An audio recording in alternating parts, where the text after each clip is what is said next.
Hello, ladies and gentlemen. This is Tim Ferriss, and welcome to the Tim Ferriss Show. This episode is an exciting one, and I will start with a quote. And the quote is from Robert Frost. It is, "Freedom lies in being bold." If anything, our guest this episode is about being bold. His name is Peter Thiel, and he is a serial tech founder, PayPal, Palantir, billionaire investor, and author of the new book, 0 to 1. I'll come back to all of those things. But whether you want to be a better investor, I've certainly modeled Peter and have him to thank, I think, for many of my best decisions in the world of investing. A better entrepreneur, or simply a free thinker who wants to do great things, create more value, I highly recommend not only this interview, but certainly that you read 0 to 1, which is a collection of many of his teachings on differentiation, value creation, competition. It is a treasure trove. Now, Peter, who is Peter? And if you're not familiar with him, I'll give you a quick snapshot. He co-founded in 1998 PayPal. That was the beginning, which was sold to eBay in 2002 for $1.5 billion. But more notable, I think, is the team that he helped to assemble. And these individuals, known now as the PayPal Mafia, that's what they're referred to as, went on to launch a raft of companies that have become household names, including at least 7 now valued at more than $1 billion. I mean, literally almost every single person on the founding team, if not every person, has gone on to create multi-billion-dollar companies. You have Tesla and SpaceX, co-founded by Elon Musk, LinkedIn, of course, Reid Hoffman, YouTube, Steve Chen, Chad Hurley, Jawed, Yelp, Jeremy Stoppelman, Russell Simmons, Yammer, David Sachs, and the data mining company Palantir, which Thiel himself co-founded in 2004. He was also the first outside investor in Facebook and has invested in more than 100 startups. He has done a lot, he has learned a lot, and perhaps most important, he consistently questions assumptions and thinks differently. So I don't want to delay this any further, but I will say this interview was an experiment. I was on sick leave, so we did it asynchronously. What you will hear is Blake Masters, who's the co-author on 0 to 1, reading the questions, Peter answering them, because I was unable to be there in person, although I have met Peter on a few occasions before.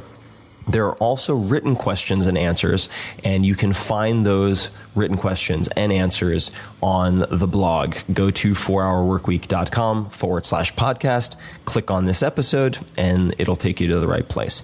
So without further ado, I hope you enjoy this interview.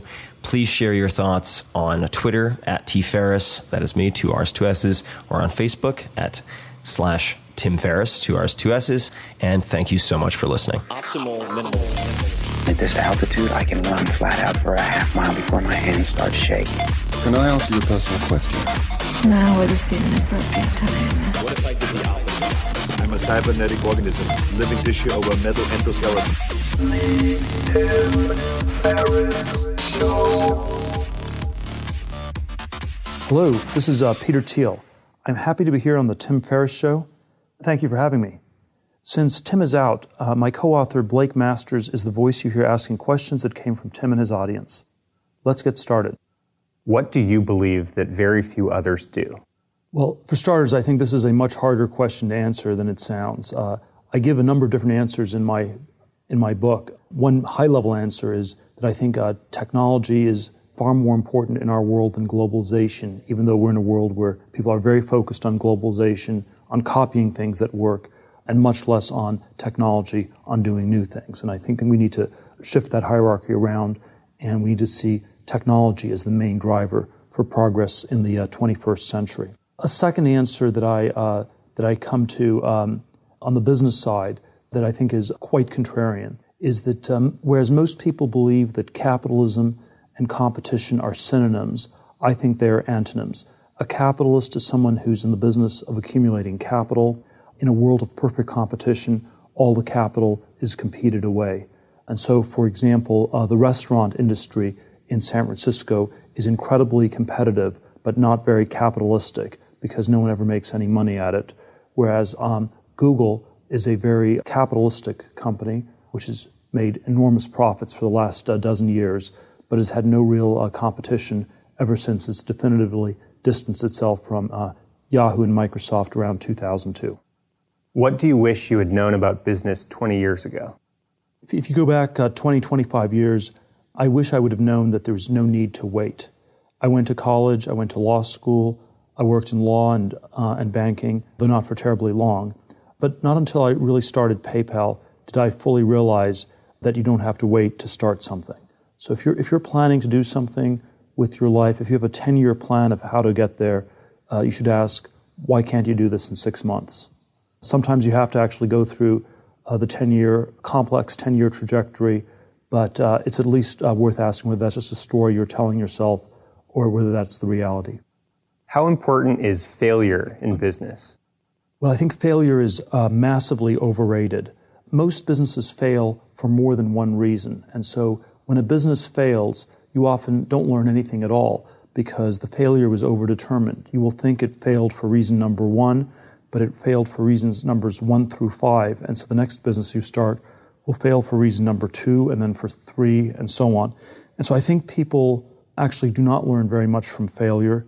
And I think it ends up being quite damaging and demoralizing to people in the long run. My sense is that the death of every business is a tragedy. It's not some sort of beautiful aesthetic where there's a lot of carnage, but that's how progress happens. And it's not some sort of educational imperative. So I think failure is neither a Darwinian nor an educational imperative. Failure is always simply a tragedy. When you hear the word successful, who's the first person you think of and why? Mark Zuckerberg. The why seems silly. He's done tremendously well. Or someone like Elon Musk, where you've had a serial entrepreneur who's created multiple mega-billion-dollar companies in the last few decades. What I think people like Zuckerberg or Musk or Jeff Bezos at Amazon have in common is that they're relentless. They don't stop. Every day they start over, do more, and get better at it. People often ask whether Facebook was just a fluke in the right place at the right time. But I think the more you get to know Mark or founders like him, the less plausible it becomes. And that's in part because you can see how hard he works, how much planning there was, how much of a vision there was from the very beginning. Where do you see Bitcoin going or not going in the future? Bitcoin is trying to struggle with many of the same issues PayPal encountered when we started in the late 90s. We too tried to create a new currency, and we started by creating a new payment system. PayPal worked by linking money and email and became very powerful on that score, although it never quite achieved its goal of creating a completely new currency. I think Bitcoin in some ways is the opposite configuration of PayPal. It has succeeded in creating a new currency, but perhaps not yet a new payment system. And so people are speculating in Bitcoin as a store of value, but they're not yet using Bitcoin that extensively to transact. For Bitcoin to really succeed, I think it will have to be not just a currency, but also a payment system. What are the biggest tech trends that you see defining the future? I don't like talking in terms of tech trends because I think once you have a trend, you have many people doing it. And once you have many people doing something, you have lots of competition and little differentiation. You generally never want to be part of a popular trend. You do not want to be the 4th online pet food company in the late 90s. You did not want to be the 12th thin panel solar company in the last decade.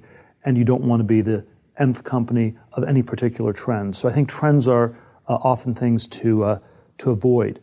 What I prefer over trends is a sense of mission, that you're working on a unique problem that people are not solving elsewhere. When Elon Musk started SpaceX, they set out the mission to go to Mars. You may agree or disagree with that as a mission statement, but it was a problem that was not going to be solved outside of SpaceX, and all the people working there knew that, and it motivated them tremendously. So I think unique missions are much to be preferred over trends. It is because every moment in technology happens only once, and it's always a unique constellation of technologies and people and the world where the time is right now for a new kind of thing to come about. Why do so many investors spray and pray instead of focusing on just 5 to 7 companies in each fund like you do at Founders Fund? And second part of the question, do you have any rules that you follow or tips for those who want to invest in early stage ventures more intelligently? I think people would say that they spray and pray because of some sort of portfolio theory, some sort of diversification theory. And if that's true, that might work. I don't actually believe that to be true. I think the real reason people spray and pray in their investing is that they are lacking in any conviction, and perhaps because they're too lazy to really spend the time to try to figure out what companies are ultimately going to work. One of the reasons I do not like that sort of approach to investing is that I don't think it's good to treat companies as lottery tickets. I think it's terrible to treat the founders of companies as lottery tickets. And I think it's actually not just sort of a bad thing morally to treat people as lottery tickets. I also think it's really bad as an investor. As an investor, once you say that there's a small probability of a big payoff, small number times big number normally equals a small number. And so once you're thinking in lottery ticket terms, you've already psyched yourself into writing checks without thinking and therefore losing money. And so I think the anti-lottery ticket approach is to try to be concentrated, because that forces you to have high levels of conviction before you write a check of any size, and then I think you'll do much better. What problem do you face every day that nobody has solved yet? Well, the problem that I remain the most passionate about is for us to make some real and continued progress in the fight against aging and death. This is not just a problem I face, it's a problem everybody on this planet faces. We have about 100,000 people a day who die, mostly from diseases linked to old age. And so what I always find extraordinary is how little we're doing about this problem. It seems that people are either in a mode of denial or acceptance, which are in some ways opposite extremes, but they both have the effect of stopping you from doing anything. If you are in denial and say this is not a problem, or if you accept it and say there's nothing you can do about it, both of these are sort of passive modes. And what I think we need is a much more active mode. And instead of being in denial or acceptance, I would like us to be spending a lot more time fighting death. There are people who say that death is natural, and to which I think the response always has to be that there is nothing more natural for us than to fight death. What would you say to the 9.7 million unemployed people in America?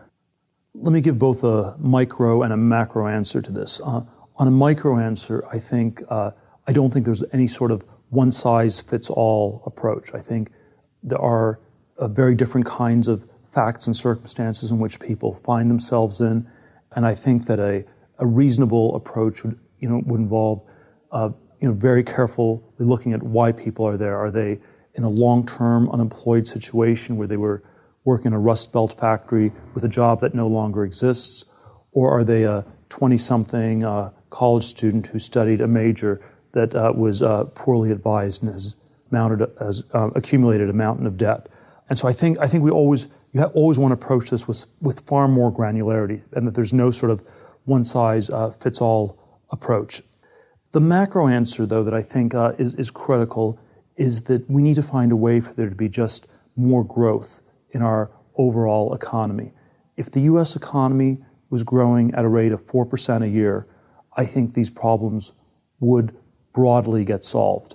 And the challenge has been that we've been having growth of 1 or 2% for the last 7-8 years, and that sort of growth rate is not enough to overcome structural unemployment.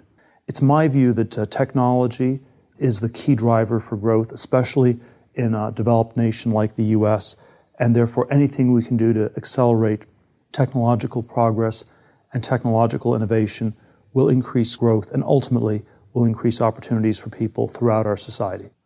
How would you reply to someone who says that your position on college and higher education is hypocritical, since you yourself went to Stanford for both undergraduate and law school?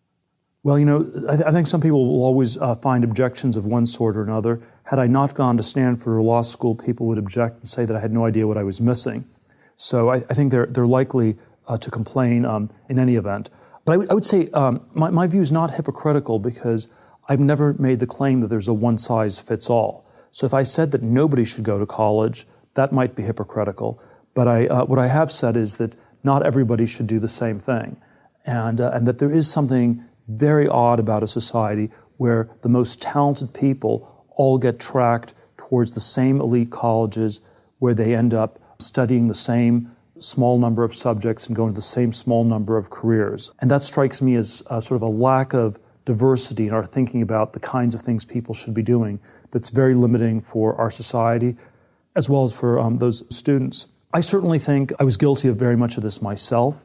If I look back on my Stanford undergraduate and law school years, it's possible I would do it again, but if I had to do something over, I would think about it much harder. I would ask questions. Why am I doing this? Am I doing this just because I have good grades and test scores and because I think it's prestigious, or am I doing this because I'm extremely passionate about practicing law? And so I think there are good answers and there are bad answers, and my sort of retrospective on my early 20s is that I was way too focused on the wrong answers at the time. You studied philosophy as an undergraduate. What does philosophy have to do with business, and how has your study of philosophy helped you in your investing and career today?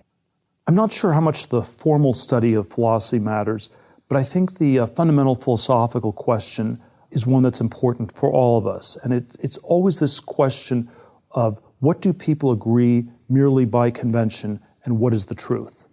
And this is always the fundamental distinction in a society is there's a consensus of things that people believe to be true, and maybe the conventions are right and maybe they're not. And we never want to let convention be a shortcut for truth. We always need to ask, is this true? And this is always where I get at with this indirect question, tell me something that's true that very few people agree with you on. Silicon Valley is a place that is laden with conventional thinking. And one of the reasons that it may afflict Silicon Valley even more than the rest of our society is that there are so few markers. You know, one of the things we're focused on in Silicon Valley is the future. And the future is not always a clear thing. People can be uncertain about it. And when they're uncertain about the future, they will try to find shortcuts involve looking at what other people say about the future. And when everybody simply is listening to everybody else, that's the definition of a bubble or of a mass psychosocial insanity. And so I think this question of trying to think for yourself, trying to break through convention is always important, but perhaps even more in Silicon Valley than most places. What do you think the future of education looks like? I don't like the word education because it is such an extraordinary abstraction. I'm very much in favor of learning.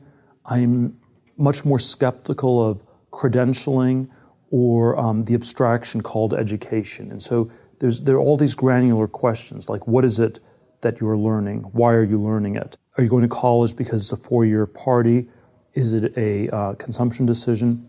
Is it an investment decision where you're investing in your future? Is it insurance? Or is it a tournament where you're just beating other people?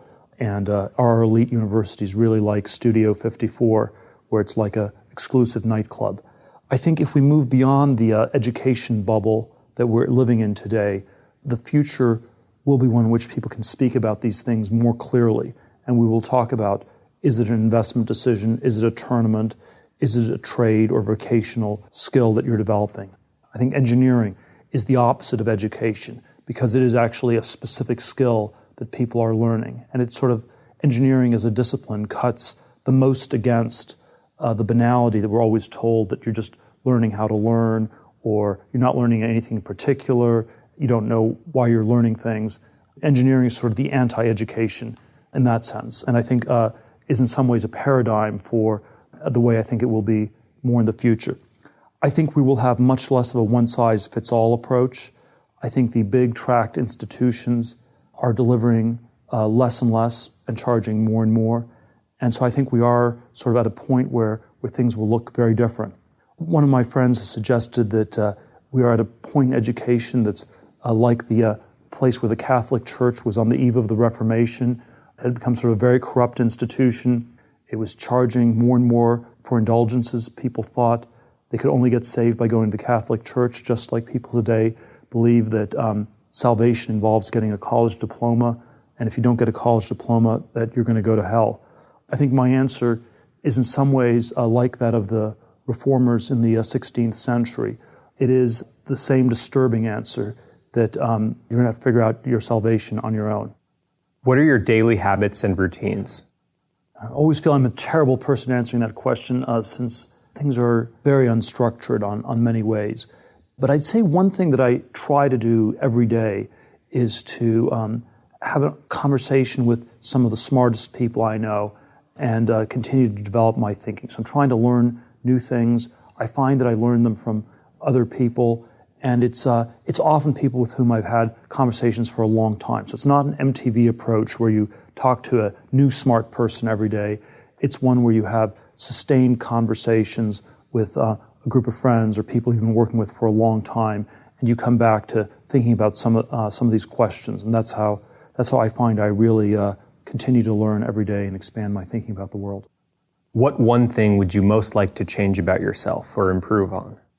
It's always hard to answer this since it sort of begs the question of why I haven't already improved on it. But I would say that when I look back on my younger self, I was insanely tracked, insanely competitive.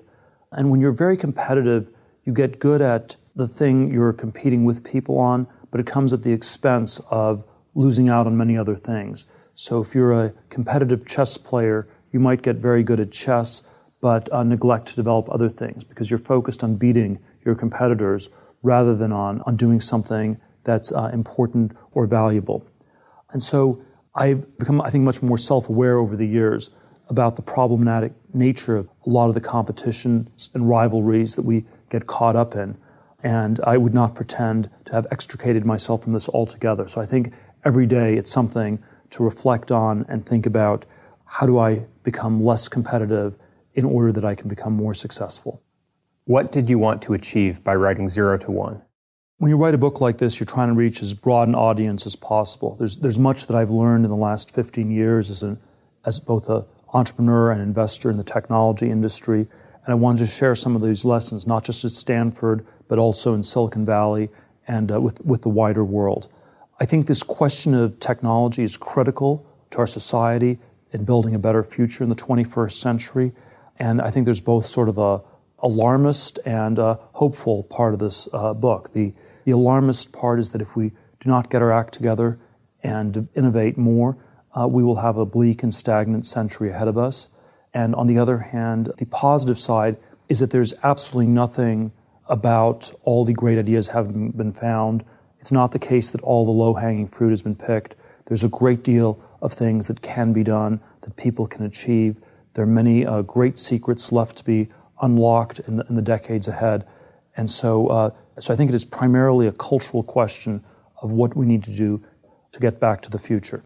Most business books take a 30-page essay and expand it into 300 pages of writing. And I try to do the opposite with 0 to 1. I try to take everything I've learned in the last 15 years and distill it into 200 disciplined pages so that you can read it in one afternoon.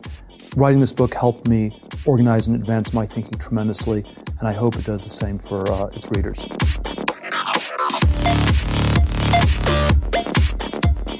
If you want more of The Tim Ferriss Show, you can subscribe to the podcast on iTunes or go to 4hourblog.com. FOURHOURBLOG.com.